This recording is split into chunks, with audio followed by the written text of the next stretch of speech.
Today on the Global AI Policy Podcast, we are diving into another thought-provoking article by tech publicist and policy analyst Anita S. The title of the piece we're discussing today is From Kiss Cam to Kangaroo Court: Should Public Shaming Come with Consequences? And this piece, it really challenges us, doesn't it, to grapple with the very real, sometimes devastating impact of these viral online moments. Absolutely. It's all about finding that incredibly fine line between free expression, which is fundamental, and protecting individual dignity online. Right. And Anita really frames this central question. Should there actually be consequences for, publicly shaming someone or even just amplifying it? And if so, how? How do you even start to make rules like that without stomping all over free speech? It's a huge challenge. It really is. Anita kicks things off with that incident you probably remember at the Kiss Cam thing at the Coldplay concert. Oh, yeah, I remember that. Pretty shocking. Totally. The camera just lands on these two people. Seems harmless enough, but then boom, it goes viral. And the internet detectors are on it instantly. Within minutes, identified alleged affair splashed everywhere. Their names, LinkedIn, pictures of their spouses, everything. Just brutal. And the real-world fallout was so fast. Unbelievably fast. Mm-hmm. The CEO resigned days later. The HR chief just poof, gone from the internet, lives completely turned upside down. And that's what's so, fascinating and disturbing, right? The sheer speed, how a private moment becomes this global spectacle. Yeah, a digital kangaroo court, as you said, for private citizens. Exactly. It makes the whole idea of online shaming very concrete, very real. It's not just abstract anymore. You see the actual damage. Yeah. Careers, reputations, mental health, gone in hours. Yeah, it really highlights the power, the kind of terrifying power of the online crowd. That Kiss Cam story is such a stark example. Okay. So that sets the stage. The stakes are clearly incredibly high.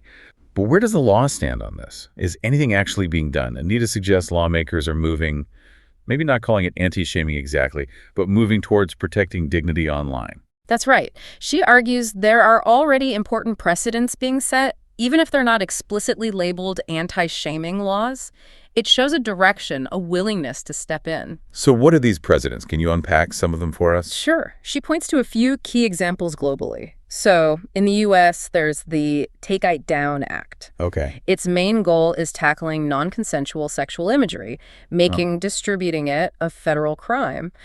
And crucially, it forces platforms to remove that stuff within 48 hours. Or face liability, they can be sued. Exactly. Yeah. Civil liability, that hits the bottom line, which is, a big motivator for platforms. Right. Okay, so that's one. What else? Well, then you look at Germany.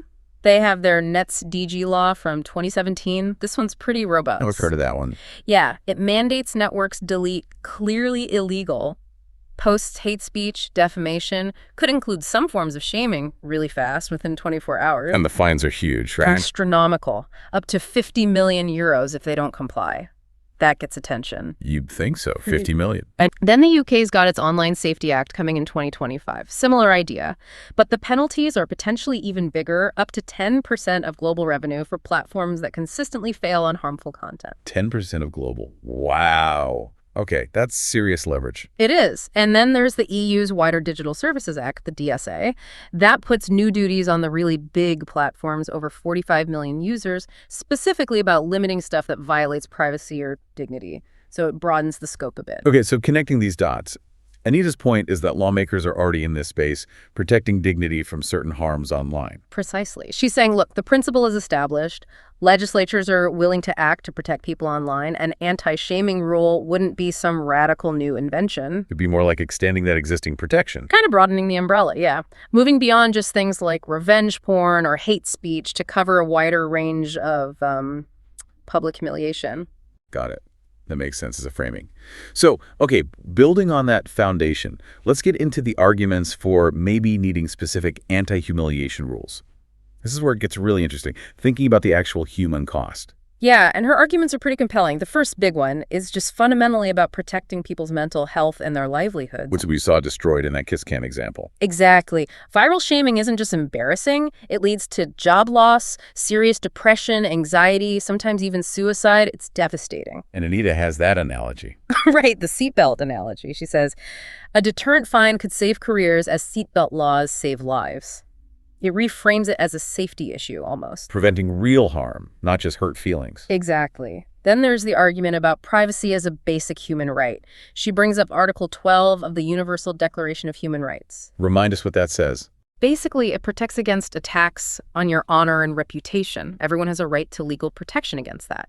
Anita argues that applying this to digital mass shaming is just bringing that established right into the digital age. So, upholding existing principles in a new context. Precisely. And the third big argument is more pragmatic. It's about realigning the platform's incentives. The algorithms. Right. Right now, algorithms often reward outrage, right? Sensationalism, pile-ons, that drives engagement, clicks, views. Which is why things explode so fast. Exactly. So Anita argues if you threaten their revenue significantly, like NetzDG does in Germany, it forces big tech to rethink those algorithms. Makes them build in safeguards.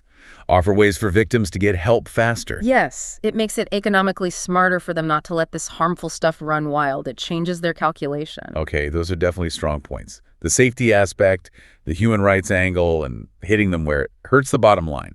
But there's always a but with online speech regulation. Always. It's incredibly complex, and Anita definitely acknowledges the major counter-arguments. So what are the big concerns? What's the pushback against these kinds of rules? Well, the biggest one, and you hear this from civil liberties groups all the time, is the fear of free speech overreach. The chilling effect. Exactly. The worry is if platforms face massive fines for vaguely defined, humiliating content, they'll just play it super safe. They'll over-delete. Taking down stuff that's actually legitimate, like satire or journalism. Or whistleblowing, yeah. Anything that might possibly be seen as embarrassing or critical, they might just remove it to avoid the risk, and that stifles important speech. Okay, that's a serious risk. What else? Then there's the whole problem of vagueness. How do you actually define humiliating in a law? It's so subjective. Right. Is a politician's embarrassing photo fair game? What about someone's bad TikTok dance? Where's the line? Exactly. Who decides? And if the definition is too broad, it could be weaponized. Powerful people or groups could use these laws to silence critics or shut down reporting they don't like. Turning a shield into a sword, basically. Potentially, yes. And then, specifically in the U.S., you have huge constitutional barriers. The First Amendment protects a lot of speech, even stuff that's offensive or distasteful, as long as it's broadly truthful. So a simple ban on amplifying humiliating content might just get struck down in court. Very likely. It could be seen as viewpoint discrimination, the government trying to suppress speech because it doesn't like its impact. That's a really high bar to clear legally in the states. Okay. And practically speaking, even if you have a law. It's like enforcement whack-a-mole. Content goes global in seconds. You take it down here, it pops up somewhere else. Posted in a different country. Mirrored instantly. Right. Finding one person in one place barely stops the spread once something's truly viral. It's incredibly hard to contain. Okay, so wow. We have the need to protect people from real harm, but also these massive risks of chilling speech, vague laws, constitutional problems, and just the practical nightmare of enforcement. It feels kind of impossible. It does seem like a tightrope walk over a canyon, doesn't it? Yeah. So where does Anita suggest we go from here? She doesn't just leave us with the problem, right? She proposes a way forward, a rights-compatible framework. She does. And the key principle she keeps coming back to is that any restriction on speech has to be really carefully designed. International law says it must be narrowly tailored, necessary, and proportionate. Okay, so precision is key. What does that look like in practice? Well, she suggests a few concrete things. First, instead of broad bans, focus on targeted takedown orders. Like for specific types of content? Yeah, modeled on how we handle things like non-consensual intimate images, like revenge porn statutes. Focus on the really egregious stuff like covert footage where privacy violation is undeniable. Be surgical about it. Okay, so targeted, not sweeping. What else? Second, graduated platform duties. This is interesting. It's not just about deleting, but maybe adding friction. Friction, like slowing things down. Exactly. Maybe slowing down the share button, adding a warning label when content gets flagged as potential private humiliation, just giving people that extra second to think before they amplify. A pause button for the pile-on. Sort of. And critically, coupling that with really fast appeal processes before stuff gets permanently deleted, so there's due process. Right. Makes sense. What else is in her framework? Third, instead of creating new crimes, maybe focus more on civil damages. Letting victims sue the amplifiers. Yes. specifically for things like intentional infliction of emotional distress. This uses existing legal tools, tort law, rather than getting into the criminal realm, which often raises more First Amendment alarms. It gives victims a way to seek compensation and deter repeat offenders. Building on what we already have. Right. And fourth, she talks about funding empathy and digital literacy campaigns. Use the penalties from the worst cases to fund public education. Like those anti-smoking or drunk driving ads. Exactly. Campaigns that really drive home the human cost of online shaming and teach people, especially young people, to be more thoughtful and empathetic online. Prevention, not just cure. That's a really multifaceted approach. Targeted laws, platform tweaks, civil remedies, education. It covers a lot of ground. It tries to balance all those competing interests we talked about. But Anita also stresses, and this seems crucial, that law isn't the whole answer. We need a cultural shift too, right? Oh, absolutely. She's very clear. This isn't something you can just legislate away. We need changes across the board. So what does that look like beyond laws? Well, for platforms, she suggests they need to think more about their design choices. Can they tweak things to make mass mention brigades harder? Can they add better context labels? Maybe even actively promote restorative stories to counter the negativity. So taking more ethical responsibility for the environment they create. Yes. And news outlets, too. They need to really think about their ethics. Temper the sensationalism. Prioritize privacy, especially with private individuals. Pause and consider the impact before amplifying something just because it's viral. A responsibility check for the media. Definitely. And then there's educators teaching that pause before you post norm, making it second nature for people to ask, could this hurt someone? Could this cost them their job, their peace of mind? Thinking twice before hitting share.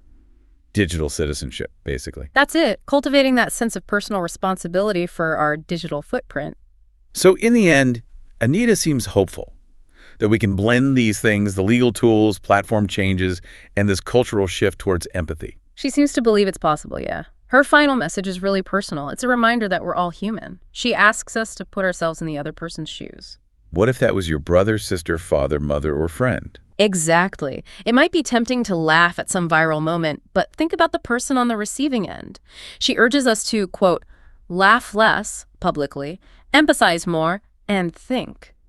Would I want others to behave this way toward me at my lowest moment, then respond accordingly? That's a powerful call to action, a challenge to our own behavior online. It really is. It's about fostering a more humane digital space, person by person. Thanks for sharing this piece with us, Anita. And to our listening audience, thank you for joining us today, and let us know what you think in the comments below. Until next time.